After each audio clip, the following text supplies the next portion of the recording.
So this is a good opportunity for us to get it.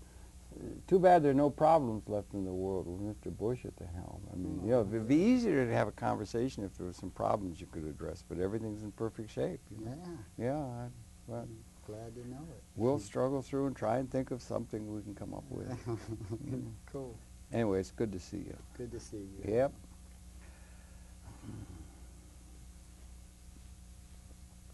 Maybe we'll talk about this article. I found it interesting. I'll bring it up.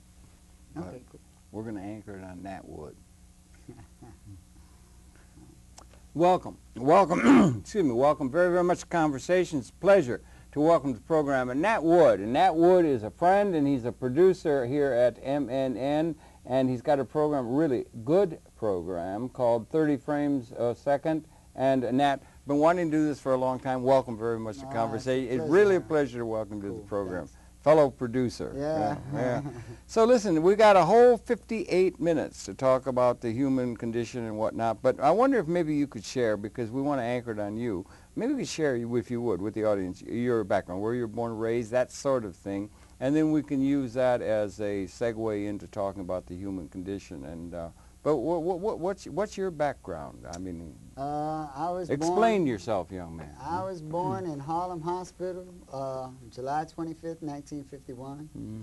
My Uncle Red was one of the three guys who started HAR-UAC, that became an offshoot, branched out in the Neighborhood Youth Corps. My grandmother danced at the Apollo. She was one of the Silver Bells. She died 1 month before her 97th birthday. God bless her. Yeah. I think not dancing is what killed her. I have worn many hats during the course of the years. Obviously, being born in '51 means that I was about 12 years old when I saw the President of the United States, President Kennedy, die. As a kid, I saw the riots, and I lived through the '60s as a very young person. Yeah, right. I'm on the Lower East Side now, on 9th Street. Over by Tompkins Square, like? Or? You're right down the block. Okay, yeah. That's a great part of town. There's a lot happening over there. Yeah. So I was privy to the squatters movement, and I've been there since '78. Charis and Charis was where we got our buildings. You know Clayton Patterson down there? Yeah, I know Clayton Clayton's quite well. Elsa, and Roland, you know Roland? Yeah. Roland, Armando Perez, I don't know if your viewers are familiar with Armando, but Armando was the executive director of Charis. As a matter of fact, he's the guy who got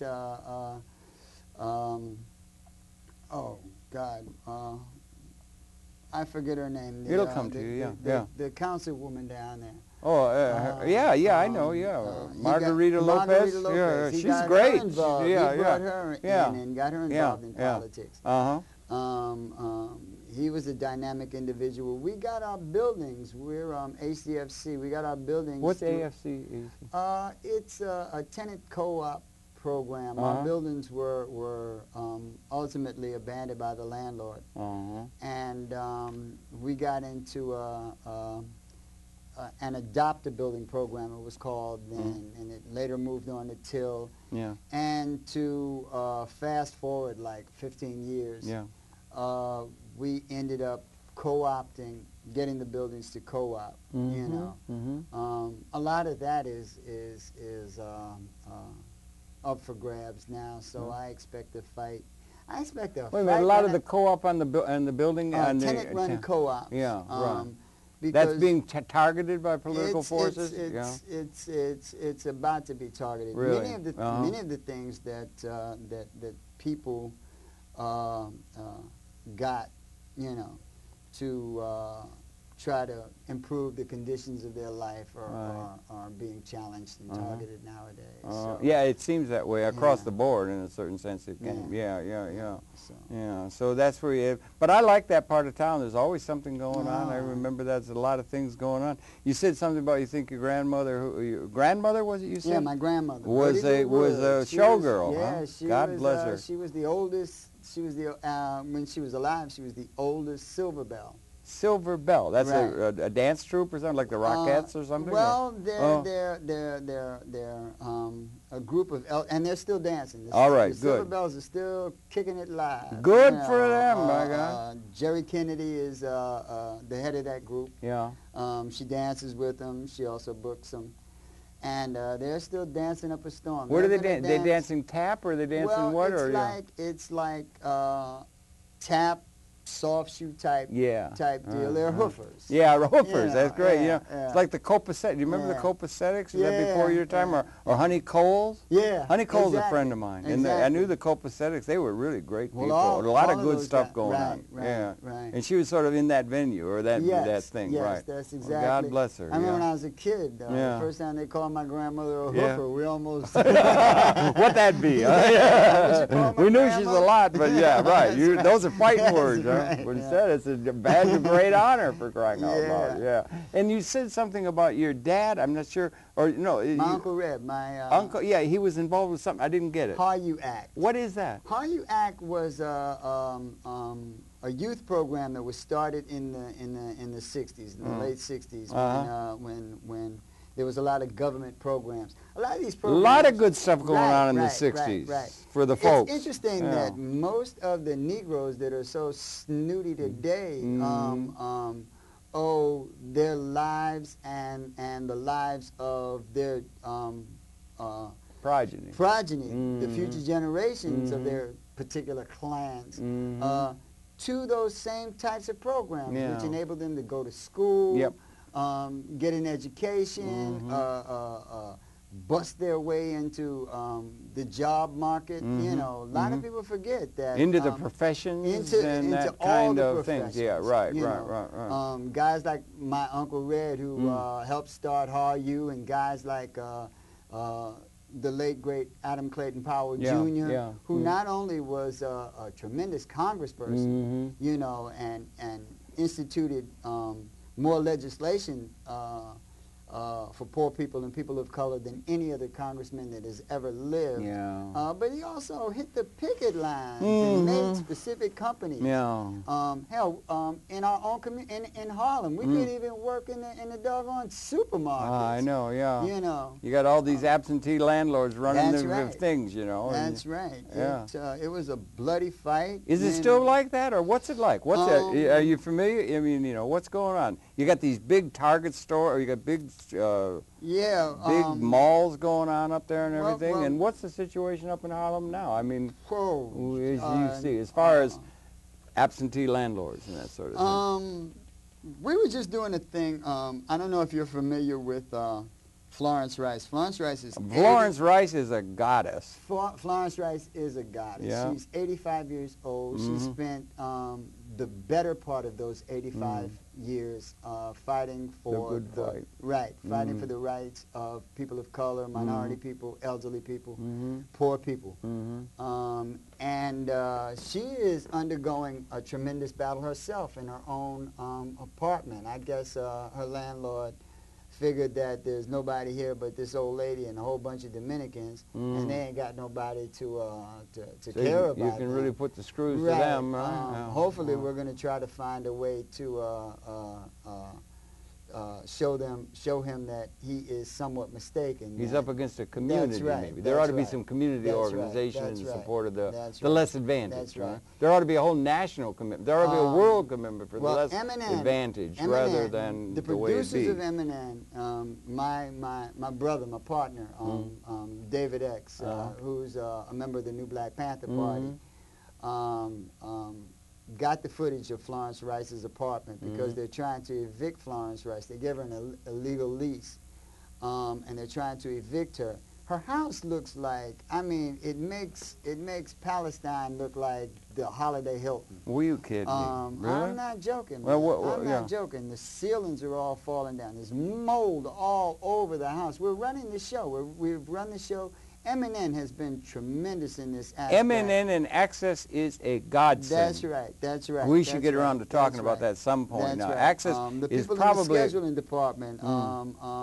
Melissa Catus. Yeah, God bless her. No, she's beautiful. Calling out her name. No. But she has been a godsend in helping to disseminate this information for the viewer. And we have had this on the air. It has run. We will continue to bombard the airwaves in any way we can to let people know that not just Florence Rice, most of the building, because the building is on 158th Street. Most of the building is inhabited by Dominicans, and many of them are language challenged in the sense that a lot of them don't speak English. A friend of mine who works here and who's been a long-time friend of mine, like 25 years, Alfredo Irizarry, who works at MNN, is going to volunteer his time to go up to the building to help interpret for this newly found for this newly found tenants association. So that's for that building, or is it for the block, or for the area, or it's for that building? All right, one building at a time, maybe, huh? You can only do it one story at a time, one soul at a time, one building at a time. But one building can be a model for others, and for building a larger, you know what I'm saying? Maybe, I don't know, but through bringing your attention to Miss Rice and her plight, we have found out that a lot of the because they try to use a divide and conquer technique. Haven't the colonial powers always done that? The British were past masters at co-opting and divide and conquer, and the United States is trying to do the same thing in a very real sense domestically. And some people see around the world. We might get around to that, but well, some people are astute enough to know when they're being BS'd. It's a morning show. Yeah, this is a bovine morning show. Scatology. Yes, I see.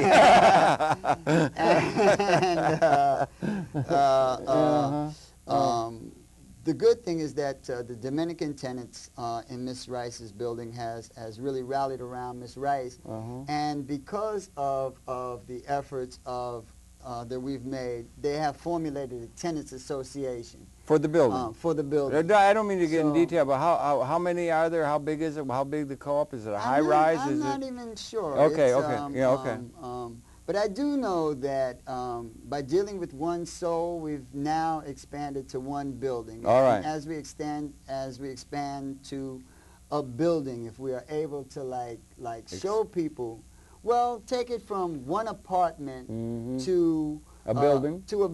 Because this doesn't only affect Florence Rice. That's right. You could zip some sheetrock up on her building. On her apartment. Yeah. But you got to know, if her apartment looks like Palestine, the Hounds of Haiti. Yeah. Right. Then many apartments look like that. Right, and it's the neglect. The neglect is coming from some landlord or something, maybe cutting costs and all that kind of thing, and whatever they do can be, and it gets to be an indictment of the whole system. Ultimately, they would like to eliminate poor people from at least the borough of Manhattan. There are people that like to eliminate poor people from the face of the earth. Well, no, they still need us to cook their hamburgers. So, but what happens when? What happens when they but what happens when they automate that and they don't need that and they got robots can run around doing things and everything like? What are they going to do rich with people always need human beings to Aristotle to their butt. Aristotle said that. Aristotle back in ancient Greece, Periclean Greece, 5 BC, you had a few people going around philosophizing, living the life of the mind and the spirit, and he said it was all based on a slave system. It was chattel slavery. Well, it really chattel slave slavery. It was. And he said it would always be necessary to have the slaves. Correct. So that the few can lead the life of the mind and the spirit. And he said it would always be so until and unless the loom learned to weave. Right. Now, so much of what's going on in terms of the production now is not in the realm of labor. it's increasingly technological systems that they got computer software programs coming that could really threaten that little bit of labor input. You can't demean a robot. And it ain't no fun having a slave that you can't demean. Well, so in that sense, you always want to let somebody know. Got to have somebody to kick around. Somebody kick around. Now that Mr. Nixon done died. We don't need nearly as many people to kick around, but you always need somebody. Yeah, but that's probably an altogether too often. And often these people, was it Lord Acton said, power corrupts and tends to corrupt, and absolute power corrupts absolutely. There are too many control freaks around who really want to have people jump when they do. And the system is set up in broad terms.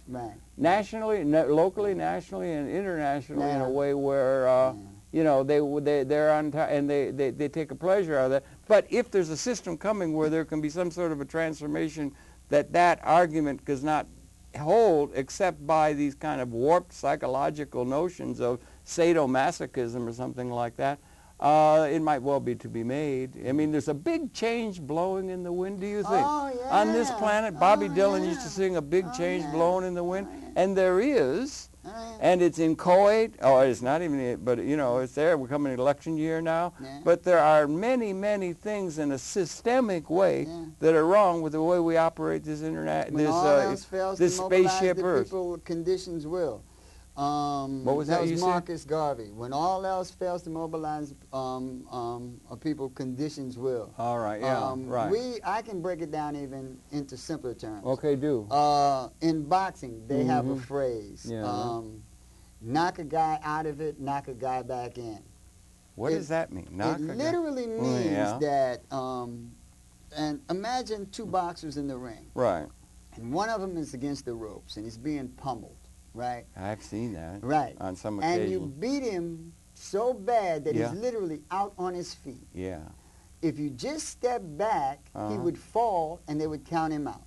But you're programmed to keep hitting him. Yeah. And sooner or later, you pop him one time and he wakes back up. Gets a second win. That's right. And then he clocks you. And then he busts your behind. Literally, we are at the phase of knocking people back into the fight. I see what you mean. I see what you mean. That's like some sort of a Hegelian dialectic too, or where you get a synthesis, antithesis, and then a thesis, antithesis, and then a thing that's coming. And it may be that it's coming to that now on a large scale, because we've been living here 200,000 years on this planet. We're getting to the point where we can destroy the whole species. We got this thing. We got a power structure that is, you know, the ownership of the assets that are increasingly responsible for production are held by a plutocratic few all around the world. 1% of the population owning, you know, 5% virtually owning all the capital assets, and the capital assets are more and more responsible for production in a ratio with labor. So the only thing people have is to have a labor relationship, some sort of a job to pick up leads on the master's estate or something like that. And it's getting back to like feudal times. It is. It really is, you know, and you got loyal retainers and you got some people who will. But the fact is we do not live in a democracy. Economically, that's probably more important to most people than political things where you get to vote or something. But economically, we don't live in it. We live in a plutocracy. Correct. It is true. And it's becoming more so. Democracy. But it's becoming more plutocratic through time, I'd wager. Well, they've just cast aside the pretense. People have been programmed for quite some time. Malcolm said it. He said at the end, you know, before World War II, they taught you to love the Japanese, and during World War II, they told you to hate the Japanese and hate the Germans, and love the Russians and love the Chinese. And then after the war, they taught you to, you know, hate the Chinese and the Russians and love the Germans and the Japanese. Orwell said the same thing. They can program your butt to do what they want you to do. They can, unfortunately, with great ease, and with the you know, the hidden persuaders, Vance Packard. It's frightening how much they can project an ad campaign what the result will be among the population. They're like so many sheep or something that can be led around so much, which is too bad. Right. There are things around where maybe some of that conscience is raising people to begin to get the picture better. Right. And public access, I would say, we're on public access. Public access and is at the I think vanguard for recognizing I believe bovine scatology as it's presented to us. Yeah, right. Most of the other people have to wait a bit for the smoke to clear. Yeah. But we seem to, you know, I think that's because we have a one eyebrow raised philosophy. So we tend to like cut through the crap sooner than anyone else. Yeah. Also, we don't have. Oh, yeah. But I mean, really, look. I don't want to get off the field, but it might be there. I just called attention. There was an article here because we're in a political season now. We're coming up to a presidential election, and you and I were chatting earlier today. It's really good to try and keep some sort of a satirical sense of humor. And maybe repair to the Comedy Channel to get a sense of the news or something. But this is an article, I think, I don't know if you saw it, it's a Times article. No, I haven't. It's a thing in the recent edition of the New York Times Magazine section. And let me take it and show you. It's called Be Advised. The party is about to be re-engineered, outsourced, and spun off. By the party, they mean the Democratic Party and the political system and so forth. That there are these things like MoveOn.org and these organizations that are using the internet. And it's people-oriented. And public access, in terms of the, let's say, just non-commercial or the non-profit-making use of technology, public access was there a couple decades before the non-commercial use of the internet, but they're linked up. The internet and public access are sister institutions which are in a certain sense below the radar, or have been, but they're emerging, and public access is a real pioneer in that, in terms of a place for the public voice to be heard and maybe begin to start having some real clout. Well, Michael Moore was speaking in Boston at the Democratic National Convention. Not at the convention, but they had like a news. Just now, you mean? Just in these days? Yeah, just a couple of days ago. Yeah, all right. I think it was the 27th. I mean, we're on the 28th now? Well, maybe the 26th, 27th. Yeah, all right. Now, he said he was referring to the media. And he was pretty much, he was trying to be as polite as Michael Moore knows how to be. But he was very adamant about the fact that media has been less responsible than it should be. And that no question. I don't think there's any question. I'm trying to be delicate. Oh, okay, yeah. Yeah. And he was saying that during the shadow inauguration, when President Bush was first being inaugurated, and they had the big thing in Washington D.C., and they were talking about the people who were the police was engaged in violence against those people who were demonstrating. And he was saying that he didn't see this on the media, and you know, that why wasn't the media covered? If it's not on TV, it doesn't exist. Well, my response to the people who were sitting with me was that if he had been watching MNN, I see, because public access, especially public access in New York City, which is spin city. There have been producers who have covered every issue from every angle, from the studio to the very belly of the beast. And everything that he shows in 9/11 has appeared, Fahrenheit 9/11, has appeared in some form or fashion on MNN. That is a tremendous tribute to the hard work of thankless producers with no money, just dynamic force of will, who are determined to kick the truth to the youth. Well, it's sort of like the Hyde Park corner in London, where they got that corner where you can get up and say whatever you want. And it has it maybe for those who are viewing, maybe people aren't aware of it, but public access is a thing open to anybody in Manhattan who wants to come be considered to be a producer. And you can come here. And the thing that's unique about it, in a certain sense, it seems to me, we got a sign up on the wall. And it says, no money need be Right. exchanged here Right. ever. Right. Everything Right. is free. Right. So they make everything available Right. free, Right. Right. and then they try to have as a trade-off, seems to me, or it's interesting, Right. that you don't make money. Right. Right. Okay? Now that's the thing that really violates the ethic of what motivates the most of the society, right. which is all making the money, Right. and Right.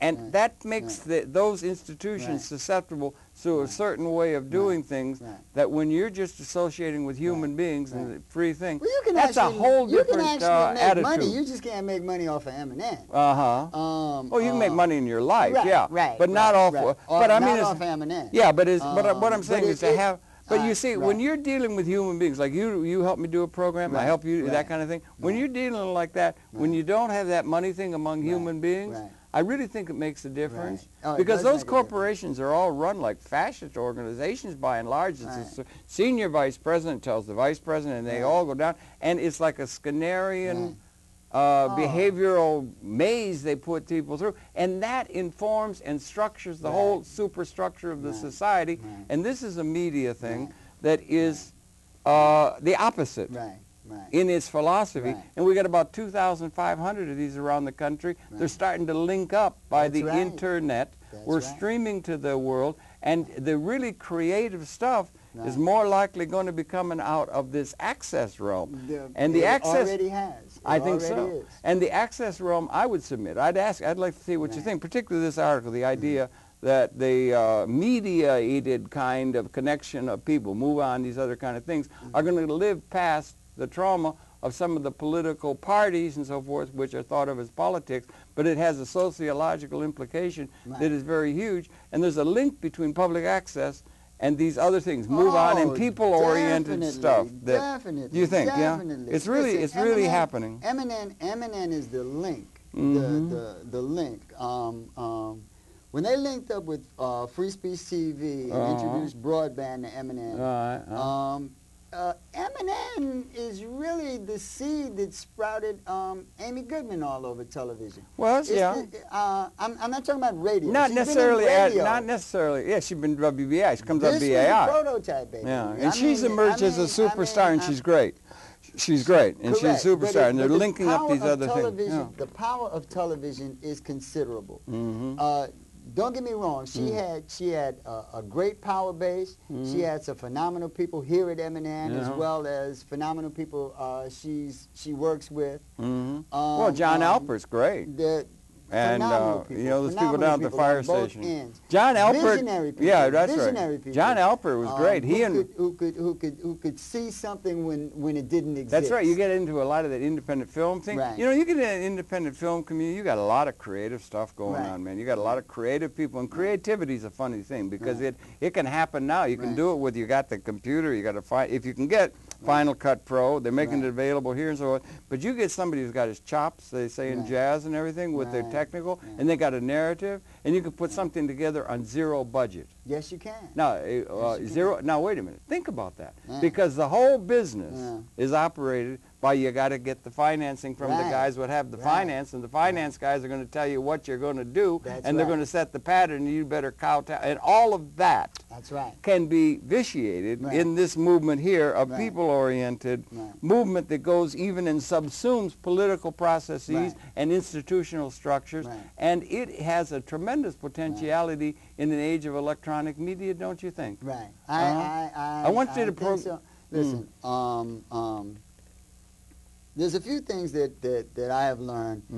I've learned a lot at MNN, but observing things that go on. 9/11, the war in Iraq, the stealing of the presidency, all the local things that occur in New York City has trained me to see things far more objectively and to recognize things quicker. It was, Prince did a concert. Now, whether you like Prince or not is not the issue. But he's a visionary. Right, right. The sexy mother. He's a visionary. He circumvented a lot of crap because now he already has tremendous name Why do I associate recognized purple? all over the world. Purple. The color purple. I mean, that, no, not the color. Purple Rain. Purple Rain. That's what it was. Yeah, right. Wow. So his name is worth billions of dollars. Okay. Okay. Now he is not 50 Cent or Britney Spears or somebody who's hot now. What's but 50 he's still Cent? He's a rapper. Okay, Okay. okay. Yeah, he's a top selling rapper. I want to get demean to what understand that because he's I can't. a top selling rapper. Okay. Okay. Now Prince, what Prince did, he has these sold out concerts, right? Now he no longer has MTV at his beck and call, and he doesn't have Clear Channel at his beck and call, but he is Prince, and he can make money. So he does these concerts, and in the concert, he includes the price of his CD. And everybody gives a CD. Well, he's not giving it away. Oh, it's included in the price of the ticket. In the ticket price. And by doing that, he's already sold close to 3 million CDs. By the concert goers. That's right. Without kissing MTV's butt, without kissing Time Warner's butt, without kissing Clear Channel's butt. Now they have to deal with him on a whole different level. Yeah, Annie DeFranco, the singer, she did that. Right. She put everything out herself and everying like that. Right. She's great, Annie DeFranco. I really like Annie. Yeah. But it was ingenious. It was simplicity at its best, and it was ingenious. Prince was one of the first people who started selling his stuff only on the internet. Now, getting back to February 15th, which was the massive demonstration in 2003, right, before the war. Right, before the war. Before the war. All over the world. Clear Channel is a perfect example of absolute power. Spell out who Clear Channel is. Clear Channel that radio network is a radio network that owns a large percentage. I don't know what percentage, but it's well over 70% of all radio that we listen to. Pretty staggering concentration of propaganda possible power. That's right. They also use their power, and the concept that money talks and everything else walks is an oversimplification. Because in point of fact, they use their power to stifle free speech. They cut somebody off recently. They continue to do that. They wouldn't let a billboard up. I think it was for the Republican convention of a thing about peace. Right. Can't have any hint of peace. No about peace. They wouldn't allow that. Yeah. Not only that's do they control the radio, terrorist that's stuff. right. Yeah. Not only do they control the radio, but they control the promotion of most of the artists. Yeah, there was something recently that was right in the news or something. They cut something off. Yeah, they were going to put a bomb they were at first going to use a bomb. I don't know whether it was Move On or it was one of the major peace organizations. They wanted to put up a billboard. And the billboard, they had a bomb, and under it was like democracy is best shown by example. Or that's right. That's right. And they didn't they said, well, we don't want to put up this political thing. The bomb's too much. So they changed the bomb to a dove, and they still nixed it. But it's going. I think it's back now. If it was a court order or something, they're going to put it up in Times Square. The brazen grapefruits. Well, they happen to be of a right-wing persuasion and so forth, and very much. And was it the Dixie Chicks? They wouldn't allow them to play on their radio because it was not patriotic. Those girls were at the top of their game. And free speech is paramount to artistry. It might be more. It's far more paramount to being a legitimate artist than learning how to pluck the guitar. I mean, if you don't have the right to express your feelings and allow people at least the opportunity to decide for themselves what they accept or reject, you have literally slaughtered, murdered, buried the artists themselves. That's right, and a good deal of the human spirit, the best side of the human spirit, the better angels of the human spirit. That's right, and there's a lot of that going on in the name of, and it's getting the screws are putting on tighter now. They've got the Patriot Act, they got these kind of, Patriot Act, they got that, and then they've also got this notion of full spectrum dominance. hydrogen, nuclear weapons going. It's almost like a George Orwell sort of absurdist world it really is. that we look on. We need Beckett. We need all kinds of things in order to be able to see it in a certain kind of way. And they're all interconnected. And there's a big something going on that intersects at all levels, so that it's a huge systemic change. Like you said earlier, the fella in the boxing who's about to get, and the Times on that, I mean, bring it up, but that February 13th thing last year, they said we have two superpowers in this world, the United States of America, and in a certain sense, they said world public opinion, you could say the world.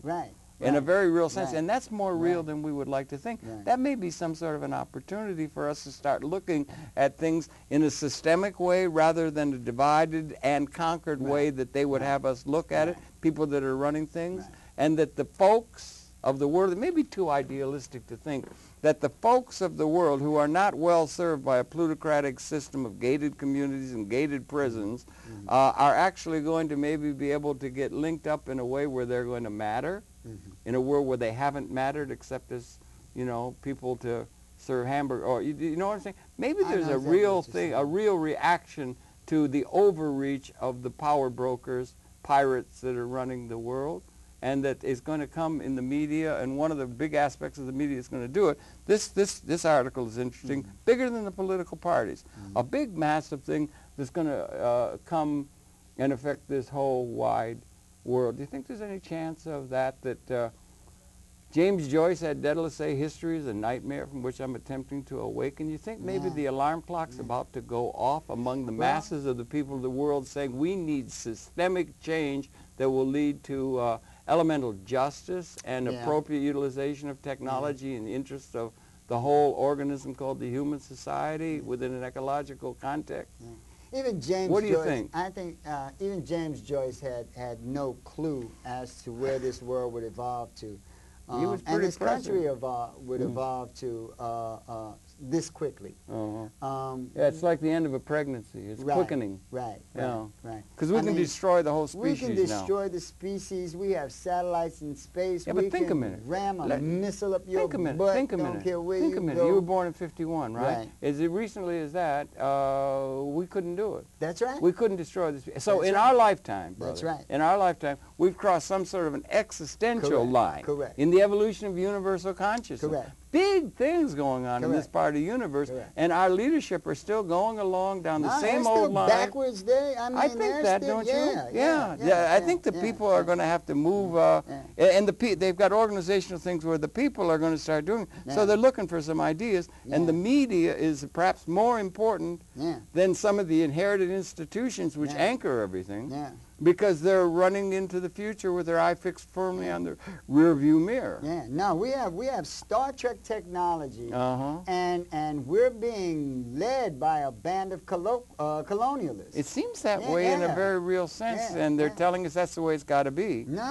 No, that's and the they're way doing it has to very be well. them. They're doing very well. That's why they protect their interests so much. Vociferously. There are also a bunch of goofy old men who just want to grab as much as they can, and before they die, you would think as old and wrinkled as they are, they'd be trying to get their souls right before they go to meet their maker. You know.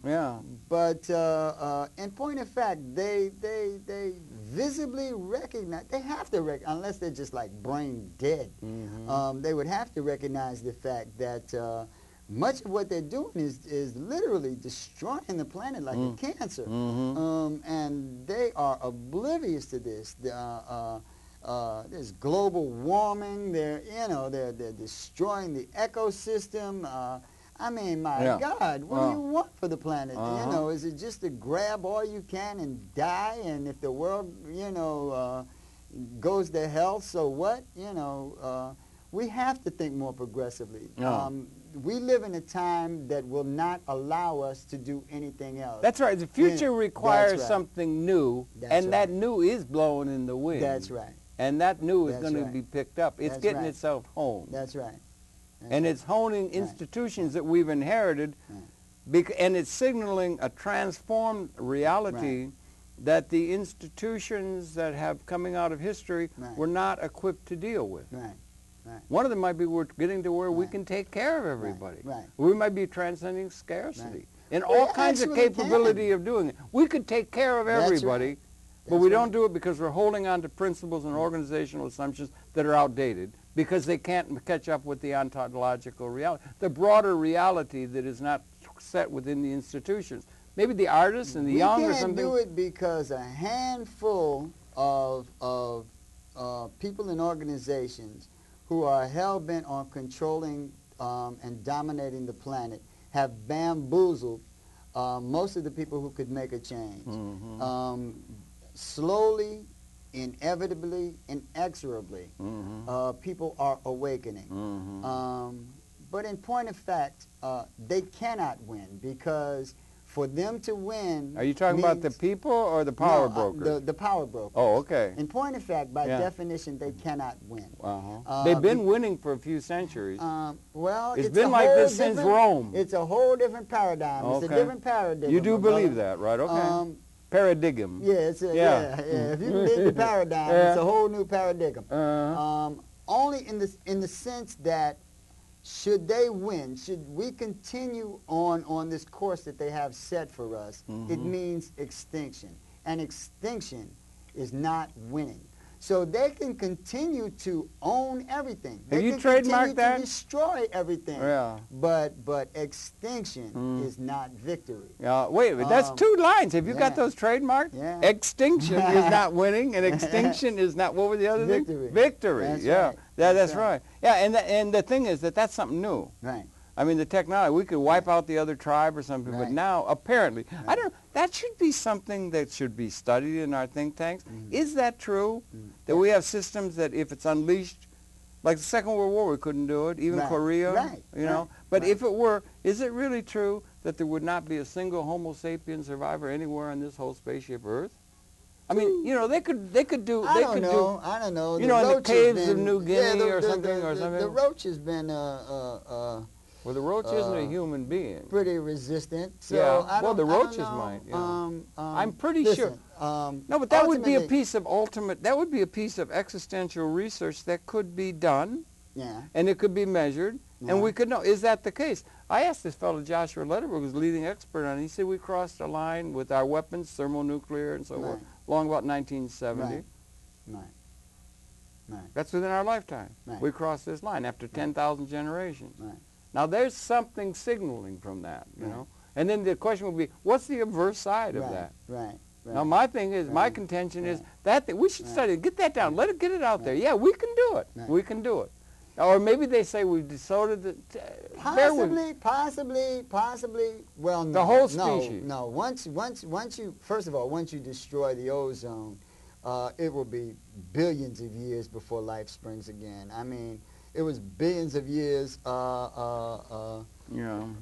know, that's how this planet started. You know, there was nothing but poison and poisonous gas on this planet. Since it had Big to Bang. develop it had to develop an ozone before life started to spring.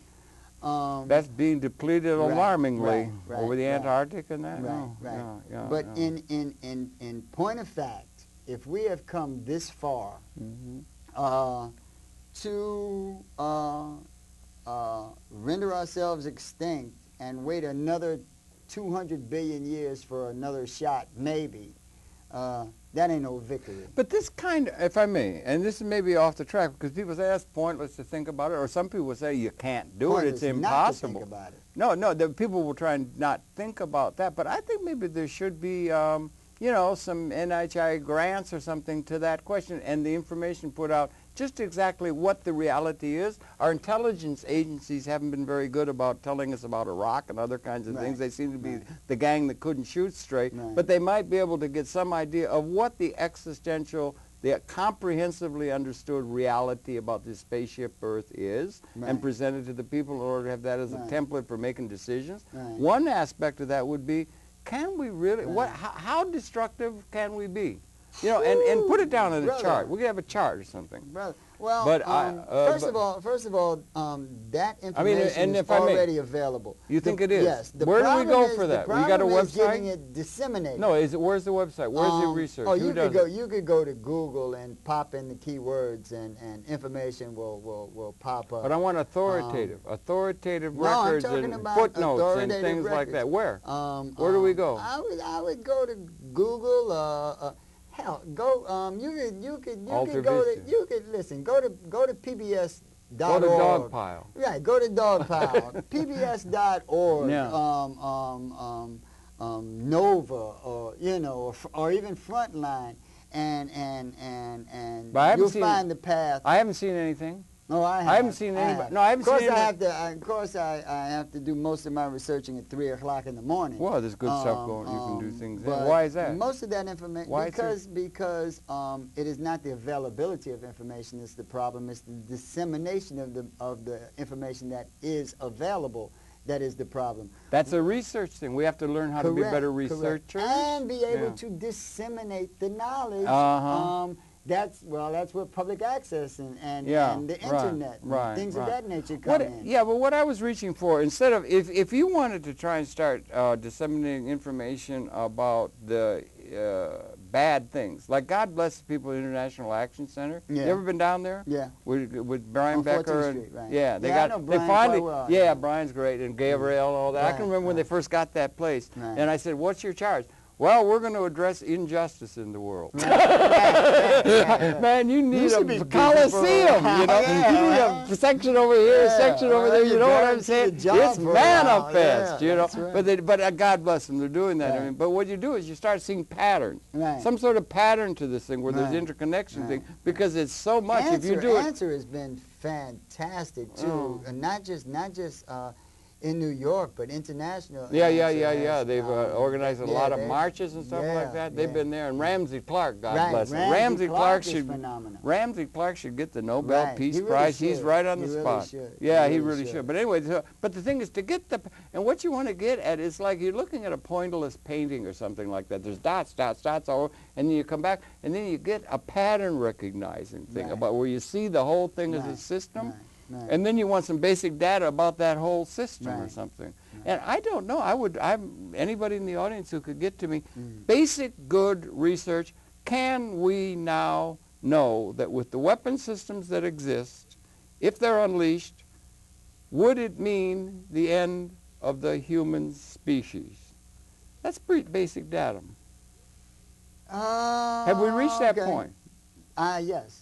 Yeah. You would say so, but it's anecdotal. It's anecdotal, yeah. You know. Well, it's that's part of an deductive. I won't, I'll grant you that. You got so many atomic bombs. It's a reasonable bombs, conclusion. and they could have projections and scenarios and thermonuclear and bacteriological. And tidal waves, and I mean, it would wreak havoc through the planet. You can't blow up one half of the planet without destroying the other half. Now we're throwing words around. Blow up one half of the planet. We can't blow up one half, and we haven't gotten to the point where we could have some sort of a thing that goes to the core of the Earth and makes it go into smithereens and does in life itself, which is an even more precious liaison. No, that's an assumption. We have satellites in space that can target any object on the planet Earth. Any object on the planet Earth, and send a missile up its behind. We can target a single like a Death cockroach. Star. That's right.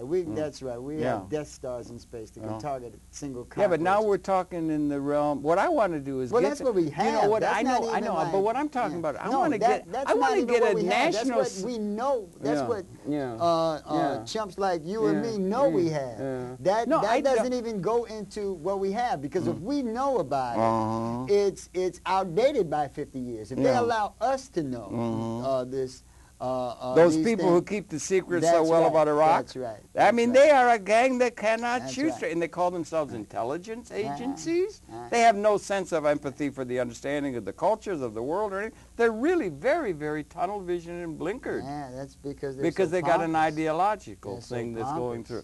But so what I'm saying is to get a pattern and sort of thing. Get a pattern. That would be on one side of the equation. And then on the other side would be something else that might be a little bit more pleasant. Or another alternative is that if the technology were applied, just how much capability do we have of taking care of the problems that plague mankind and the ecological context of which he's in.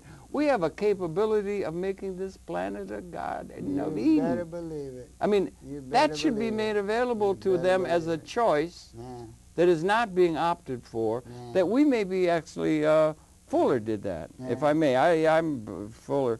But he had that world game. Yeah, he was great. I think the youth are going to rediscover him. But he had a world game where he took resources and trends and everything far beyond the reach of what the intelligence agencies do. They're very small-minded. But he's taking the whole of the earth and, you know, resources, capability, technology, elegance of design, all these kind of things. And he came up with this idea, and so that we get a picture of what the reality is and so forth. And he said we were transcending a situation where there were more haves and have-nots. By some criteria, you measure that. Around 1970, about the same time, we reached a line where a lot of the authorities say we crossed the line where we could destroy the whole species. 1970 is a major year. Perhaps. That's 60s, that thing and everything. But and so the reality, maybe you can help, the reality changes. The reality has changed, but people will say, well, how come there's so much injustice? And it's still there. It's a lag. The context or the latent capability which is in the air, and the thing taken whole, is there in a way that the historical institutions are going to be lagging in terms of, because there's... Do you understand what I'm saying? Very few weapons of mass destruction started out to be weapons of mass destruction. Talk to me. They started out to be weapons of mass good, of mass prosperity. And, like what do you mean? You have an example? Nuclear energy, most of the chemical and biological warfare that's wreaked upon people came from the chemical industry. Yeah, it was altruistic. In its inception, at its inception. However, it's been corrupted. You know, I mean, once you look for the good, and the other guy finds the evil, and it's the evil guy who has the money and the power to dictate where it goes. Satellites in space, all of these things were probably, well, most of, I don't know if all of them, but most of them were intended to be boons to humanity, not abominations. Well, they may yet be if we wake up to, and then that information should be available as an alternative to the folks, and they've got to be made available of, instead of this, there's this, we have a potentiality, so that they have an idea of the reality, and not the reality of what exists, because what exists is a lot of unjust systems, holdovers from the historical condition. But what exists in terms of this capability that has been transformed? We may be transcending scarcity. There may be enough for everybody. Everything changes within that context. You know what I'm saying? But something like that is just something I think about a lot. And you got these two sides, destructive use, because what's changing is the technology. The technological extension of consciousness, and there's something going on in this universe along about now. We're coming to the end of 200,000 years of human experience, and we're coming into a new... Do you feel that? Yes. Can you feel it that way? Yeah. Yes. So why don't we start addressing these questions rather than the historical laden... I mean, the society in general. I think we are, Harold. I think the fact that you are here, I think that the fact that you are here, and doing what you do without financing, just doing it to get it out there, is conclusive proof. Well, not me. I mean, access. Well, people are doing it. People. Well, people, but let's personalize it. You know, people is vague and nebulous when you just say people. Individuals, you, me, access, producers, Wilbur, Winston, the whole gang. There's a great gang over here at MNN. There's a whole bunch of people who are that's like, right. Cedric, don't forget Cedric. That's right. They're putting their own butts in a sling to get it out there. So it's proof that the humanity in people is not dead. In fact, people have a tremendous will to get it out there in spite of unbelievable, insurmountable, stupid, crazy, why are you spitting in the wind type If you're so smart, why aren't you rich arguments? Yeah, why aren't you making a buck and everything like that? And the thing is, that thing, back to that thing about it's saying it's in a context that is not in that frame.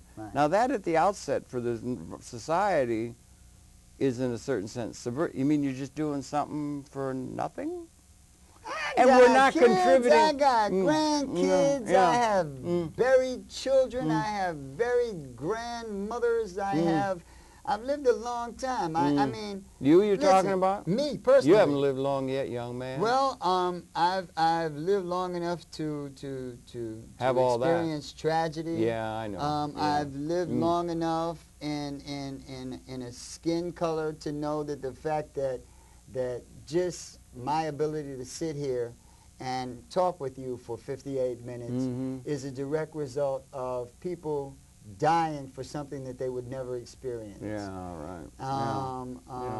And so if I suffer a little inconvenience for doing my little 28-minute television show, then I'll survive. Yeah, well, no, it's not, I would say more than that even, because in a certain sense, it may be that they're really good not only at dividing and conquer, but co-opting. And also they live in a context where people have been slaves in a very real sense. I mean, there's chattel slavery, but in a certain sense, the notion with the assets all owned by a few, and everybody else is in a certain sense locked into a system that is like wage slavery. The Marxists will call it. They got to do what the man say in order to be able to have food to eat and so forth. And they must do that. And they say, I got to earn a living. All of these kind of things are locked into a condition that is not the condition of a free society or free individuals within it. Freedom may be blowing in the wind for people to be able to interrelate in something other than that market context of power. Do you understand what I'm saying? Yeah. Oh, I understand completely what you're saying, Harold. And in point of fact, hey, what else I got to do? You know, I'm living on borrowed time anyway. If I mean, no matter what, we're all here on a temporary visa. So if I go down like a Viking, that's all well and good. No, but you might not be going down in Viking. Maybe you're getting to a thing where you're going to be able to get out of that context. I mean, freedom between human beings, there's a way for human beings to relate that is not based upon negotiating money deals and so forth, right? And that's where the creative stuff happens. If you start introducing money into a human relationship, it's going to mess it up. Why do they want to make everything that way?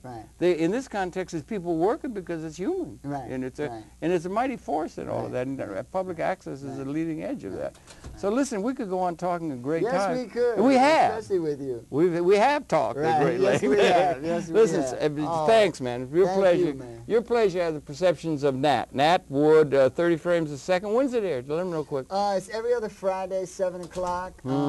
As a matter of fact, if you tune in to MNN, right now we're on channel 57. But if you tune in... No, we're on 34. Yeah. Well, that's a dynamite channel. I used to be on 34. Oh, your program is. Go ahead, yeah. We got 4 channels here. Yeah. But if you tune in to Jam-packed channel full of good. 57, Friday at 7, you're going to see something good whether or not I'm on there or not, because my brother David has a Harlem showcase. So if you don't catch my show on, David's show will be on. Don't you dare miss it. You're going to be void of a great experience if you miss it. So anyway, thanks, Nat, very much for coming. Your pleasure, perception. We'll come back tomorrow. Well, thanks again, Nat, once again. We just scratched the surface of a large subject, but we got into some of it. And that article's worth reading, that one about these larger communication forces that may be bigger than the political and corporate structures that... If you recommend it, it's got to be... Well, no, not necessarily, yes, but necessarily. okay.